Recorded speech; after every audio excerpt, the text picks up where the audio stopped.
The dusty town of Red River, nestled deep within a sprawling, sun-baked valley, hummed with the slow, deliberate rhythm of frontier life. Adobe and wood-framed buildings, their paint faded by countless scorching summers and harsh winters, lined the main street, casting long, wavering shadows as the sun arced across the vast blue canvas of the sky. For most, Red River was a place of toil and harsh realities, a battleground against the unforgiving elements and the unyielding will of men. But for two children, it was a secret garden, a world of whispered secrets and boundless adventures, untouched by the growing prejudice that simmered beneath the town's quiet surface. Aiyana, the sheriff's only daughter, was a wisp of a girl, with hair like spun honey that often escaped its braids to dance around her cherubic face. Her eyes, the color of a summer sky, held a spark of unyielding curiosity and a spirit as free as the wild mustangs that roamed the distant plains. She moved with a delicate grace, often found exploring the dusty nooks and crannies of Red River, her small, worn boots kicking up clouds of powdery earth. She was often told to play with other girls, girls from respectable families, girls who understood their place. But Aiyana found no joy in their prim games or whispered gossip. Her heart yearned for the wild, for the honest simplicity she found by the Red River Creek, and for the companionship of a boy whose laughter echoed her own untamed spirit. Kael, a poor Native American ranch boy, was the son of a Lakota mother and a white rancher, a union whispered about with disdain in the town. His skin was the color of rich earth, his long dark hair often falling across eyes that were at once wild and gentle, like a young deer caught between instinct and curiosity. His hands, though small then, were already strong, accustomed to the reins of a horse and the feel of rough leather. He lived on the outskirts of town, in a humble cabin clinging to the base of the foothills, a world away from the sheriff's tidy, whitewashed house. The town, with its rigid customs and unspoken rules, saw Kael as an outsider, a half-breed who didn't quite belong anywhere.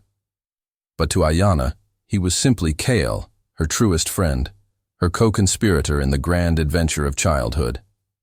Their friendship began innocently enough. A chance encounter by the Red River Creek, where the water flowed clear and cool, a lifeline in the arid landscape. Aiyana, no older than 5, had stumbled while chasing a dragonfly, scraping her knee. Kael, a year or two older, had materialized from the thicket of willows, his eyes wide with concern. Without a word, he had pulled a handful of cool mud from the creek bed and gently applied it to her wound, his touch surprisingly soft. From that day forward, the creek became their sanctuary, the willow tree by its banks, their silent confidant. Under the sprawling branches of that ancient willow, their names, Aiyana and Kael, were soon carved, clumsy initials etched into the bark, a testament to their burgeoning bond. Here they shared everything: crusts of bread pilfered from Aiyana's kitchen, wild berries gathered from hidden bushes, and the sweet, illicit thrill of stolen apples from Old Man Hemlock's orchard. Their secret laughter would ripple through the valley, carried on the gentle breeze unheard by the disapproving ears of the town. Aiyana would often watch Kael, mesmerized, as he moved with an innate grace, his dark eyes keenly observing the flight of a hawk or the darting movement of a lizard.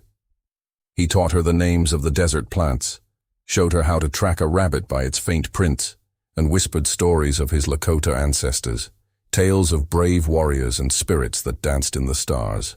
To Aiyana, Kael was more than just a ranch boy. He was a guide to a world she instinctively felt connected to, a world far more vibrant and alive than the constrained one her father inhabited. "You're like a cowboy," Aiyana declared one afternoon, watching him skillfully lasso a sun-weathered fence post with a rope he'd fashioned from scraps. "But better. You're like my cowboy star. Always there, always shining." Kael, his face flushed with a rare, shy smile, had paused his game, his dark eyes earnest as they met hers. "And you're my bright flower, Aiyana, always laughing. I'll never let you cry." It was a promise, spoken with the unwavering certainty of childhood, a vow etched not just in the willow tree, but deep within their young hearts. They knew nothing then of the cruelties of the world, of the boundaries that men drew, of the names they called each other to divide. They only knew the pure, unadulterated joy of their shared existence, a bond that felt as natural and as eternal as the Red River itself. Sheriff Thompson, Aiyana's father, was a stern, unyielding man, his face perpetually creased with the burdens of maintaining order in a lawless land. His love for Aiyana was fierce, possessive, but laced with a rigidity that stifled her free spirit. He saw the world in black and white, civilized and uncivilized, white and Indian. And Kael, to him, was firmly on the wrong side of that line. He tolerated Kael's father, a quiet, hard-working rancher, but he viewed Kael himself as a dangerous influence, an undesirable element that threatened his daughter's respectable future. "Aiyana, you are a sheriff's daughter," he would thunder, his voice echoing through their small house. "You are not to associate with that ranch boy. He's not our kind. People talk." Aiyana would clench her small fists, her sky-blue eyes flashing defiance. "He's my friend, Papa. He's kind. He never hurts anyone." But her father's words were stones, flung against the fragile wall of her childhood innocence. "Kindness won't get you far in this world, girl. Respectability will. You will choose your friends wisely." Kael, too, felt the sting of the town's scorn. Whispers followed him. Glares met his gaze. Children, egged on by their parents, would sometimes throw rocks or jeer. "Dirty Indian!" they'd shout, their words sharp, cruel blades. But Kael, with a quiet resilience, would often endure it silently, his wild eyes hardening, his gentle hands clenching into fists. He knew he was different. He knew his mother's heritage marked him. But Aiyana's friendship was a shield, a warmth that countered the coldness of the world. He clung to her laughter, to her belief in him, to her calling him her cowboy star. She made him feel seen, valued, worthy. One searing summer afternoon, a group of older boys from town cornered Kael by the general store, their faces twisted with malice. They taunted him, shoved him, and one boy, the son of the town's most prominent merchant, spat on his shirt. Kael, outnumbered and outmatched, stood his ground, his eyes blazing, refusing to show fear. Just as the biggest boy raised his fist, Aiyana, who had been secretly watching from behind a water barrel, burst forward with a furious yell. "Leave him alone!" she cried, her small frame trembling, but her voice surprisingly strong. "You leave him alone, all of you. Papa will hear about this." The boys, momentarily startled by the sheriff's daughter, hesitated. They grumbled, threw a few more insults, then reluctantly dispersed, scattering like startled quail. Aiyana rushed to Kael, her eyes filled with a mixture of anger and concern. "Are you hurt, Kael?" she asked, her delicate hand reaching out to wipe a smudge of dirt from his cheek. "They're mean. My papa will make them pay." Kael, his pride stung, but his heart swelling with gratitude, gently pushed her hand away. "Don't, Aiyana. It's fine. It's always fine." He didn't want her to get into trouble for him. He didn't want her to see the ugly side of his world. But Aiyana shook her head, her sky-blue eyes brimming with unshed tears. "It's not fine. They hate you just because you're you. It's not fair." A lone tear escaped and tracked a path down her cheek. Kael's heart twisted. He hated to see her cry. He hated that his existence brought her pain. He reached out, his gentle hands cupping her face, his thumbs wiping away the tear. "No, Aiyana, don't cry," he whispered, his voice raw with emotion. "I promised, remember? I'll never let you cry." He held her gaze, a silent vow passing between them, a desperate plea for her happiness, a fierce commitment to protect her from the harsh realities that separated their worlds. In that moment, by the dusty general store, surrounded by the invisible walls of Red River's prejudice, their childhood promise deepened. becoming a lifeline, a shared defiance against a world that sought to tear them apart. They didn't know then that this promise would echo through years of separation, grief, and an unbreakable bond that even death could not sever. Years, like grains of sand through an hourglass, sifted by, transforming the children by the creek into young adults, their bond deepening with each passing season. Aiyana, now 25, had blossomed into a woman of striking beauty, her honey-spun hair still escaping its neat braids, framing a face that held both the gentle wisdom of maturity and the lingering defiance of her youth. Her sky-blue eyes, once alight with childlike wonder, now carried a subtle, melancholic depth, a reflection of the unspoken longing that had taken root in her heart. She spent her days helping her father, Sheriff Thompson, in the small, cluttered office, managing ledgers and dealing with the town's trivial disputes, but her thoughts often drifted to the secluded willow tree, to the creek where her true self still felt free. Kael, at 35, had grown into a man whose presence commanded attention. His lean frame had broadened with muscle, earned through years of hard ranch work and solitary rides across the vast, unforgiving desert. His dark, braided hair, longer now, cascaded down his back, a wild river of ebony. His eyes, though still possessing that inherent gentleness, had gained a piercing intensity, a watchfulness honed by years of being an outsider, constantly aware of the invisible boundaries drawn around him. He moved with the silent grace of a predator, yet his hands remained remarkably gentle, a paradox that defined his very being. He continued to work on his father's modest ranch, a life of quiet dignity that kept him just outside the town's bustling center, but close enough to catch glimpses of the woman who owned his soul. Their stolen moments, once filled with innocent games, now thrummed with the electric current of unspoken desire. The willow tree remained their sanctuary, its sprawling branches now witness to hesitant touches, lingering glances, and words laden with meaning. They met under the veil of twilight, their clandestine rendezvous a silent rebellion against the town's rigid expectations and Sheriff Thompson's watchful, disapproving eye. One evening, as the last slivers of sun bled across the horizon, painting the sky in fiery oranges and soft purples, Aiyana sat beside Kael, her head resting against his shoulder, the familiar scent of leather, dust, and wild sage a comforting balm to her soul. She could feel the steady beat of his heart against her ear, a rhythm that had become her anchor in a world of uncertainty. "Papa wants me to consider marrying John Carter," Aiyana whispered, her voice barely audible above the gentle murmur of the creek. John Carter was the son of a wealthy cattle baron from a neighboring town, a man twice Aiyana's age, known for his stern demeanor and vast fortune.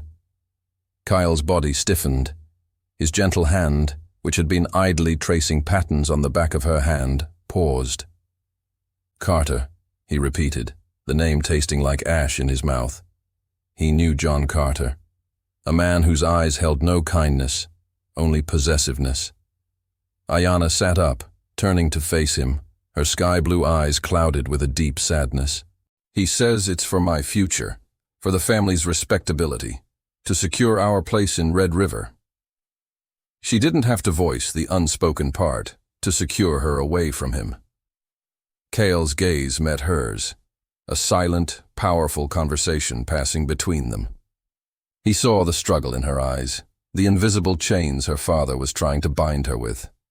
He wanted to shout, to rage, to tell her to run away with him, to the endless desert where their love could be free.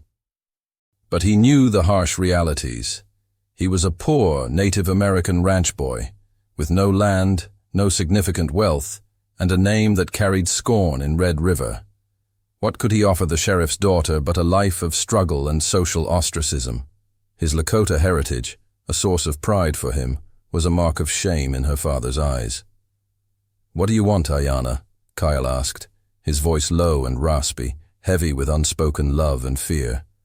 Aiyana reached out, her fingers gently touching his cheek, feeling the rough stubble against her palm. "I want you, Kael," she confessed, her voice a fragile whisper, laden with a longing that echoed his own. I want us. Away from this town. Away from the whispers and the rules. I want to be your bright flower, and for you to be my cowboy star. Kael leaned into her touch, his wild eyes softening, reflecting the stars that had begun to pepper the darkening sky. He wrapped his arms around her, pulling her close, burying his face in her sweet-smelling hair. In that moment, by the willow tree, their forbidden love bloomed in its full, aching glory, a silent defiance against a world determined to keep them apart. He could feel her heart beating against his, a frantic rhythm that matched his own. I'll never let you cry, Aiyana, he murmured, the childhood promise now a sacred vow, a desperate prayer against the looming storm. Their meetings became bolder, fueled by the desperate hope that love could conquer all. They planned a future, a fantastical world away from Red River, a small ranch of their own, somewhere beyond the mesas, where no one cared about bloodlines or wealth, only about the strength of their hearts. They would ride away, Kael promised, on the night of the next full moon, when the desert would be bathed in silver light, guiding their escape. But Sheriff Thompson was not blind. He saw the way Aiyana's eyes lingered on Kael in the rare times they passed on the street. He heard the thinly veiled gossip that reached his ears, whispers of the sheriff's daughter meeting that half-breed by the creek.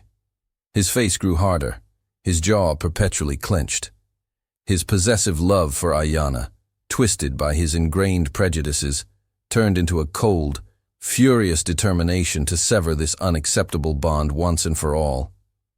One fateful evening, just days before the full moon, Sheriff Thompson cornered Aiyana in their parlor, his face a mask of thunderous rage. I saw you, Aiyana, with that Kael, by the creek. I forbade it. How dare you defy me? Aiyana, her heart pounding, stood her ground, her gaze unwavering. I love him, Papa. We love each other. He is a good man, a kind man. Sheriff Thompson let out a roar, slamming his fist on the mantelpiece, making the glass figurines tremble. Love? That's not love, girl. That's shame. My daughter will not marry an Indian. You will not bring disgrace upon this family. Upon my name. You are a Thompson. You will marry John Carter. The wedding will be next week. Aiyana gasped, her blood running cold. Next week? No. Papa, please, I can't, I won't. I love Kael. But her father's eyes were like flint, unyielding and cruel. You will, Aiyana, or I swear I will have Kael arrested on trumped-up charges. He will rot in jail, or worse. And you will be cut off, disowned, left to starve in the desert. You choose, girl, your Indian lover's freedom or your own life. Aiyana stared at her father, tears streaming down her face, her heart shattering into 1,000 pieces. She knew her father's ruthlessness. He would do it. He would destroy Kael.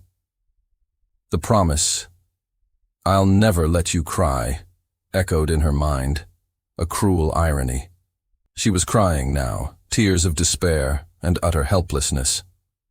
That night, Aiyana somehow managed to send a desperate, scribbled note to Kael through a sympathetic ranch hand, a terse warning.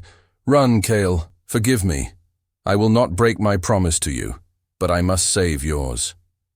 She knew Kael would understand. She was saving his life, even if it meant sacrificing her own happiness.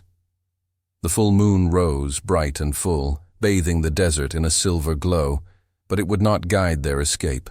Instead, it lit the path to their forced separation, a path of heartache and shattered dreams. The dream of their small ranch beyond the mesas, the dream of freedom, vanished like smoke in the unforgiving desert wind. The dawn that followed Aiyana's desperate note was the cruelest Kael, the poor Native American ranch boy, had ever known. The sun, usually a symbol of warmth and life, felt like a searing brand against his skin, mirroring the fire of betrayal and despair burning in his gut. He had received her scribbled message, crumpled and tear-stained, from the sympathetic ranch hand just as he was preparing his horse for their escape. Run, Kael, forgive me. I will not break my promise to you, but I must save yours. The words, stark and chilling, tore through his heart. He understood that Aiyana, his bright flower, was sacrificing herself to save him from Sheriff Thompson's ruthless threats.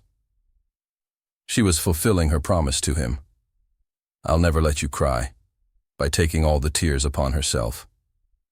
Rage, cold and pure, surged through Kael, the poor Native American ranch boy. He wanted to ride into Red River, confront the sheriff, tear the town apart brick by brick. He wanted to snatch Aiyana from the clutches of John Carter, fight every man who stood in his way. But the ranch hand, a grizzled old-timer named Silas, a man Kael's father sometimes hired, who knew the harsh ways of the frontier, had grabbed his arm, his grip surprisingly strong.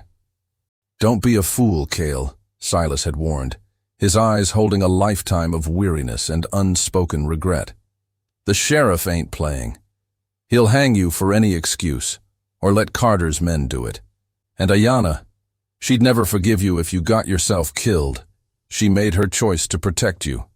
Honor that boy. Live for her." The words, though harsh, resonated with a painful truth. Aiyana had chosen him, chosen his life over her own happiness.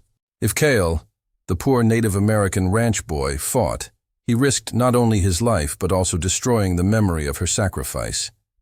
He would turn her noble act into a futile bloodbath.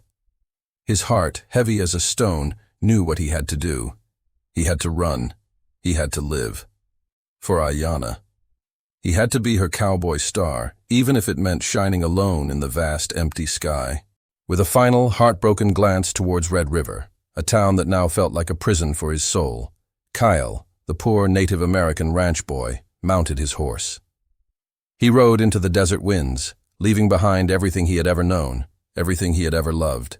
He carried nothing but the clothes on his back, the worn saddle beneath him, and the searing memory of Aiyana's eyes, her laughter, and the taste of her forbidden kisses.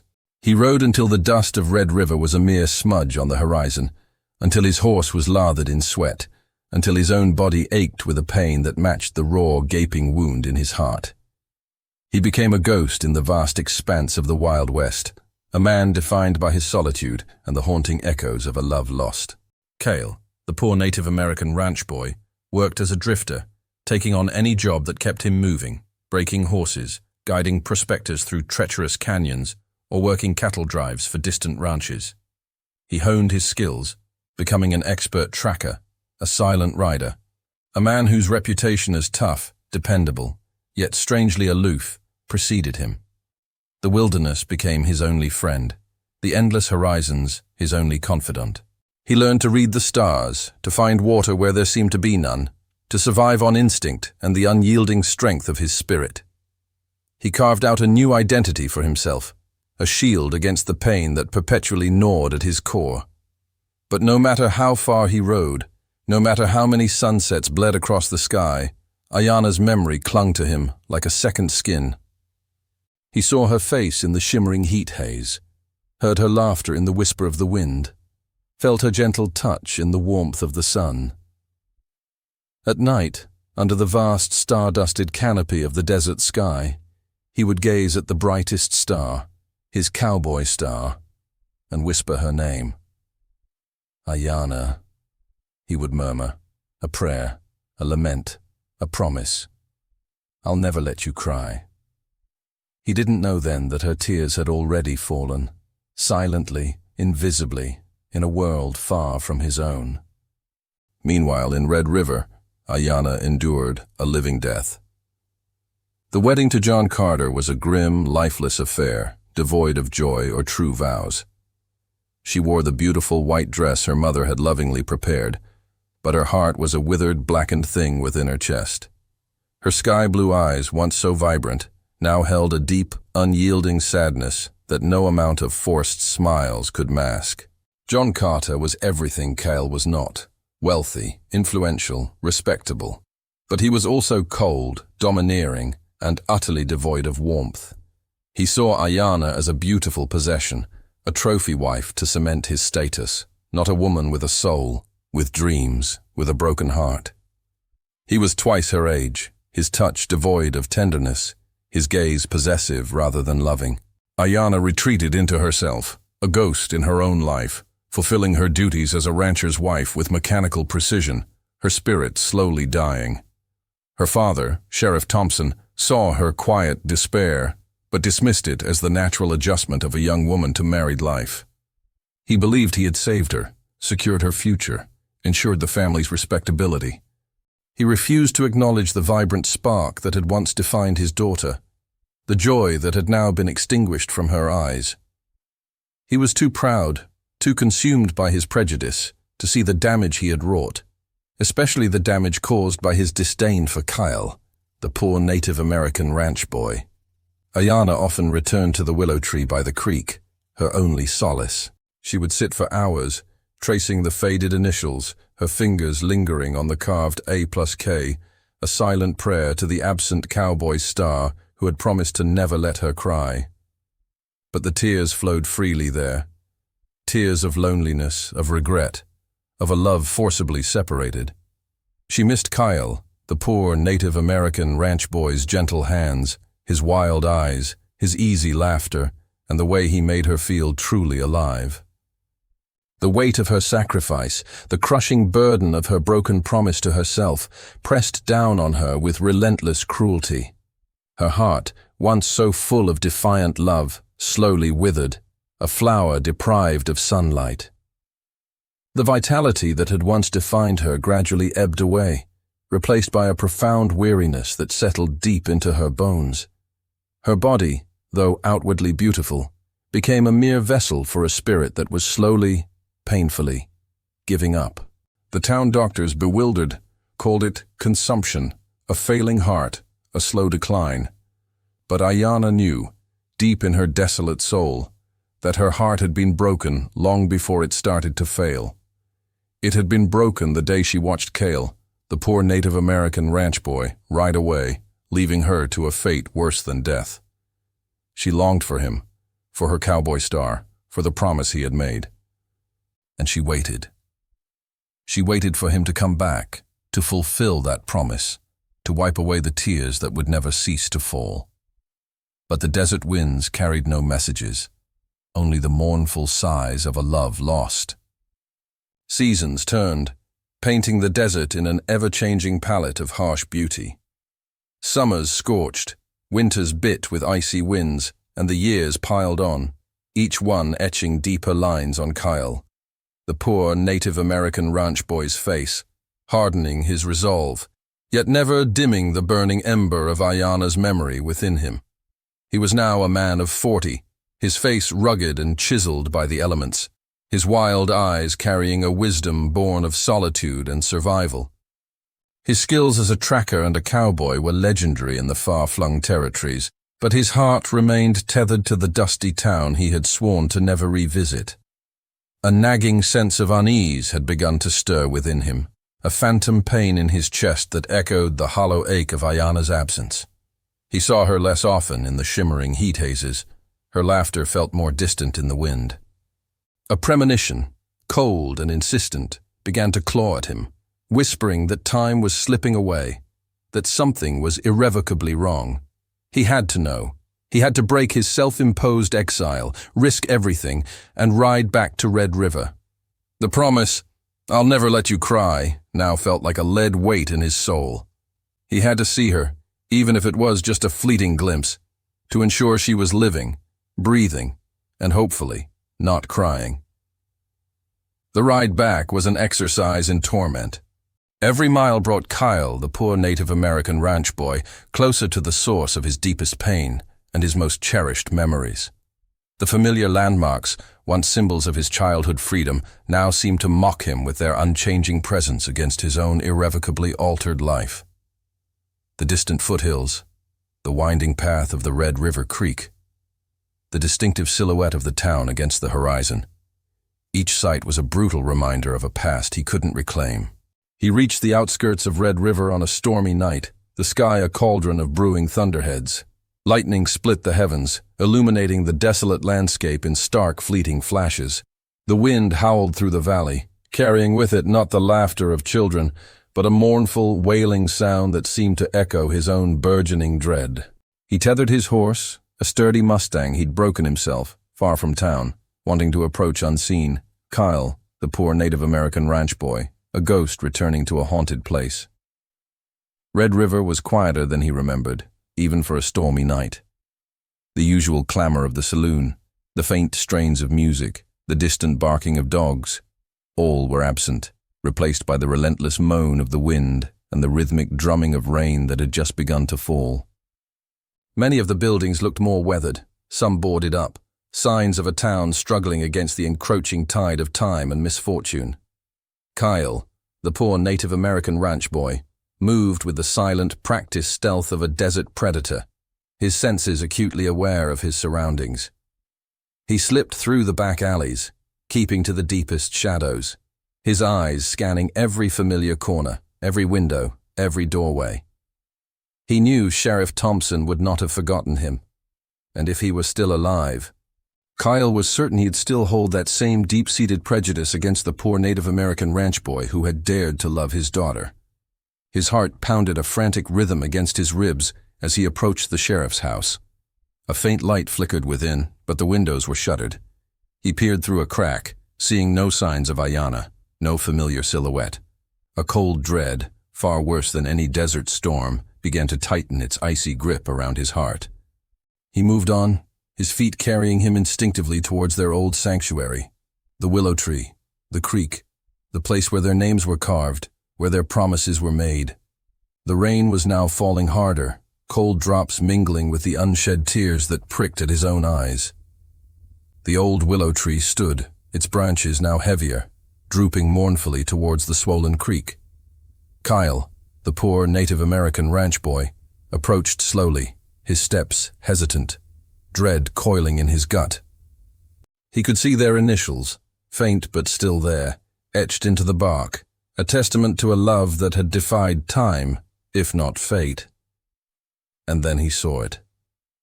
Beneath the sprawling, weeping branches of the willow, where the creek whispered its unending song, was a small, unassuming headstone. It was clean, well tended, almost as if someone had recently visited. A sudden, sharp pain, unlike anything he had ever known, tore through Kael's chest, stealing his breath. His world tilted, the sound of the howling wind and the drumming rain fading into a deafening silence. He stumbled forward, his legs suddenly weak, falling to his knees in the wet earth. His trembling fingers reached out, tracing the cold, rough stone. The rain washed over his face, mixing with the tears that finally, uncontrollably, streamed down his own cheeks. The words, etched with cruel finality, glared back at him. Aiyana Thompson, Carter beloved, daughter, wife, and friend, 1865, 1890. Aiyana, his bright flower, his cowboy star, dead and married. The date, 1890. That was 5 years ago, 5 years since she had been gone from this world. Yet Kael, the poor Native American ranch boy, had carried her in his heart, alive and vibrant every single day. The promise, "I'll never let you cry," now echoed as a bitter mockery, a broken vow. She had cried until her heart had given out. He remembered her note, "I will not break my promise to you, but I must save yours."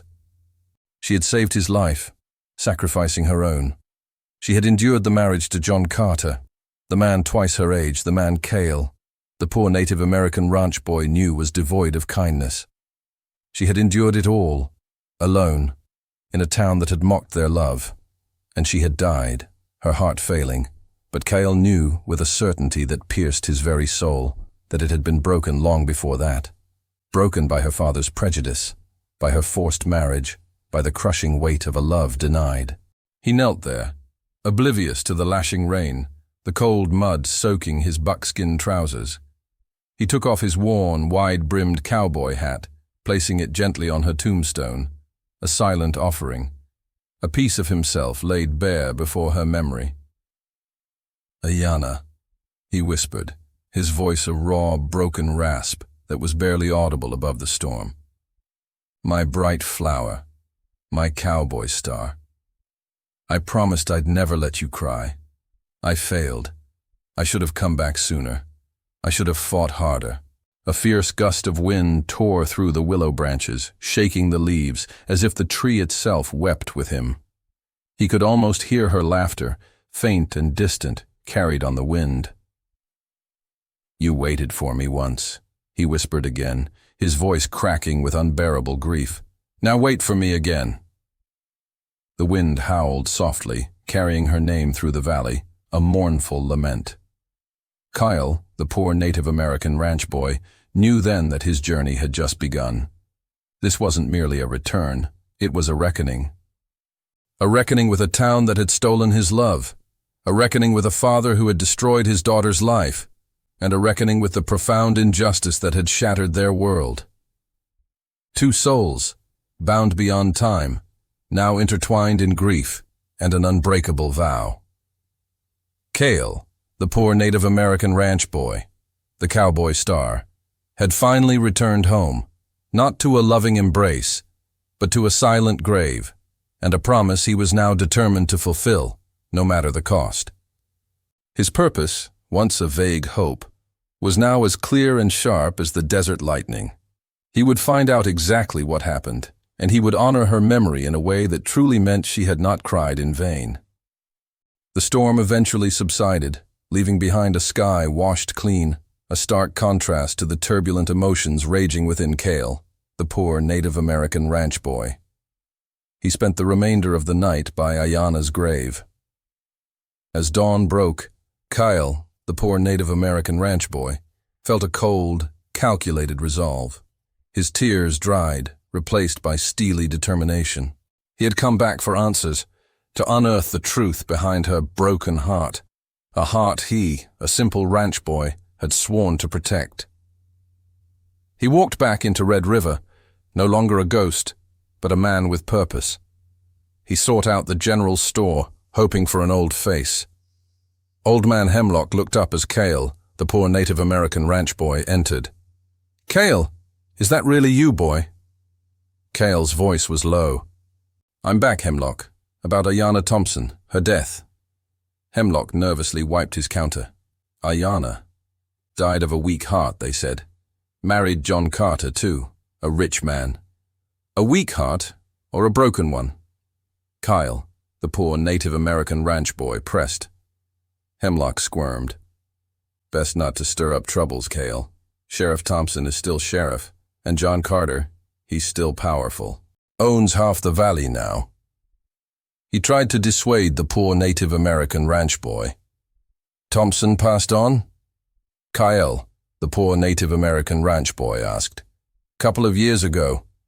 Drank himself to death, some say, after Aiyana was gone." Hemlock lowered his voice. "Truth is, Kael, Aiyana was never happy. Carter was a brute. Made her life a misery, I reckon." Kael, the poor Native American ranch boy's hands clenched. "Did her father know?" Hemlock sighed. "Thompson was too proud, too blind. Didn't see her dying."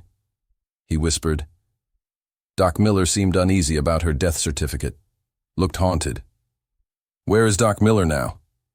Kael, the poor Native American ranch boy, asked. "Left town years ago. Went east, California." Kael, the poor Native American ranch boy, felt frustration, but Doc Miller was a lead. As Kael, the poor Native American ranch boy, stepped out, his eyes fell on the Red River Saloon. Dark, uninviting. He pushed open the doors. Well, if it ain't the half-breed boy. Back to haunt us?" a slurred voice said.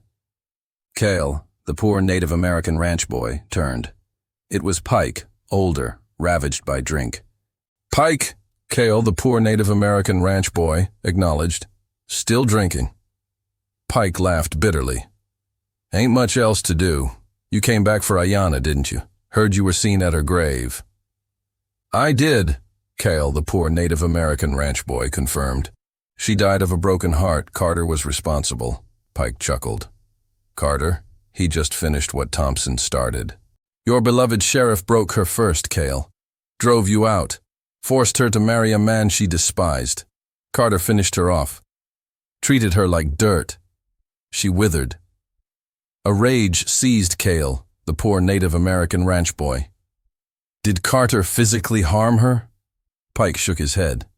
Nah, Carter was too smart. Slow poison, isolation, emotional cruelty. He broke her spirit, Kael. And when she fell ill, the doctor wrote, heart failure, a convenient lie. Pike's gaze met Kael, the poor Native American ranch boy's, with pity. She loved you, Kael, until the very end. She'd go to that willow tree, stare at your initials. We all knew. Even Thompson knew. Kael, the poor Native American ranch boy, felt the weight. Not murder, but suffocation of the soul. Carter broke her. Her father enabled it. His promise failed. He needed to make it right for the broken girl she became. Where is Carter now? Kael, the poor Native American ranch boy, demanded. Pike pointed to Iron Mesa. Still there. Bigger than ever. But he's a lonely man. Be careful, boy. Carter's got men. And power. Silas, the ranch hand, entered. Kael, figured you'd be back. Heard about Aiyana. What's your plan, boy? Going after Carter? Kael, the poor Native American ranch boy's eyes held resolve. Yes, for Aiyana. I promised I'd never let her cry. Justice must be served. Silas nodded. Good. Carter deserves it. But you can't go alone. I know men who hate Carter, men who might help. He looked at Kael, the poor Native American ranch boy. For Aiyana. Kael, the poor Native American ranch boy, looked at Iron Mesa. Aiyana's heart was broken by the town. And now, Kael, the poor Native American ranch boy, her cowboy star, would ensure justice. The sun beat down relentlessly on the Iron Mesa, its heat a fierce reminder of the justice Kael, the poor Native American ranch boy, sought. He stood with Silas and 3 other grizzled, determined men, positioned strategically around John Carter's sprawling ranch. They were a small force against Carter's hired guns, but their resolve was forged in the injustice that had consumed Red River and, most tragically, Aiyana. Kael, the poor Native American ranch boy, felt a calm, chilling focus. This wasn't about revenge. It was about fulfilling a sacred promise. He had failed to stop her tears in life, but he would ensure her memory found peace in death. Silas, with his years of experience, laid out the plan. Carter's usually in his study, going over ledgers, heavy curtains drawn. That's our target. We draw out his guards, Kael goes in quiet. No unnecessary bloodshed, but we protect ourselves. Kael, the poor Native American ranch boy, nodded, his eyes fixed on the imposing ranch house. He felt Aiyana's presence around him, a whisper in the wind, a faint scent of wild flowers. His hand rested on the worn grip of his Colt, .45, its cold steel a stark contrast to the burning ache in his heart. The assault was swift and coordinated. Silas and his men created a diversion on the east side of the ranch, drawing a majority of Carter's guards into a fierce but controlled skirmish. In the chaos, Kael, the poor Native American ranch boy, moving with the silent grace of his Native American ancestors, slipped through the west side, scaling a low fence and making his way towards the back of the main house. He found an unlocked window leading into what looked like a disused pantry. He slipped inside, his senses alert, his wild eyes scanning every shadow. The house was opulent yet cold, filled with expensive furniture and gaudy decorations, but devoid of any warmth or life. It was a monument to Carter's ambition, not a home. Kael, the poor Native American ranch boy, moved silently through the deserted hallways, his footsteps muffled by thick rugs. He followed the faint sounds of rustling papers and a low grunt from a room at the far end. The study. He pushed open the heavy oak door, revealing John Carter hunched over a large desk, surrounded by stacks of ledgers and a half-empty bottle of whiskey. Carter looked up, his face sagging with age and indulgence, his eyes narrowing as he saw Kael. A flicker of recognition, then pure, venomous hatred. "You! The half-breed! How dare you trespass on my land!" He reached for a pistol lying on his desk. Kael, the poor Native American ranch boy's Colt, .45 was out and aimed before Carter's hand even touched his weapon. Don't, Kael said, his voice flat, emotionless. This isn't a fight you can win, Carter. Your men are engaged and the law is at your gates. Carter scoffed, but a tremor of fear was visible in his eyes. The law? Red River's law is my law, and Thompson, that old fool is dead. No one cares about a poor Indian boy and his silly claims. I'm not here for claims, Carter, Kael, the poor Native American ranch boy, stated, taking a step closer. I'm here for Aiyana, for the broken heart you gave her. Carter's face twisted into a sneer. Aiyana? She was a weak woman, always weeping. Her heart failed her, not me. She was never truly mine, always dreaming of some savage in the dust. The words hit Kael, the poor Native American ranch boy, with the force of a physical blow, igniting a primal rage. He fought to keep his voice steady. You tormented her, Carter.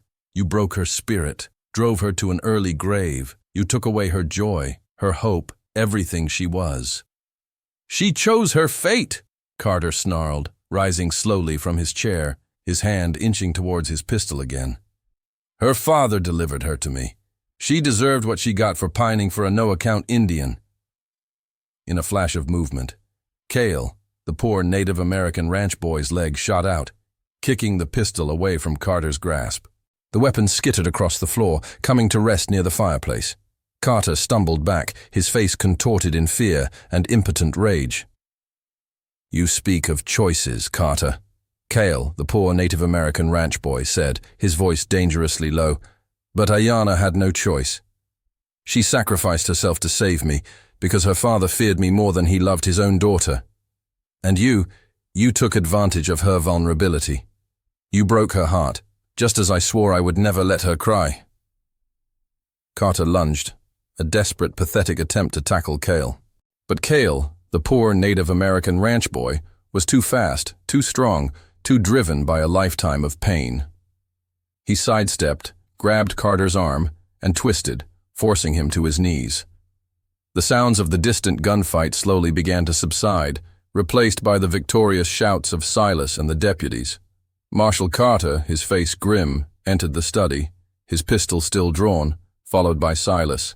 He took in the scene, a disheveled, defeated Carter on his knees, and a resolute Kael, the poor Native American ranch boy, standing over him, his eyes burning with a silent fury.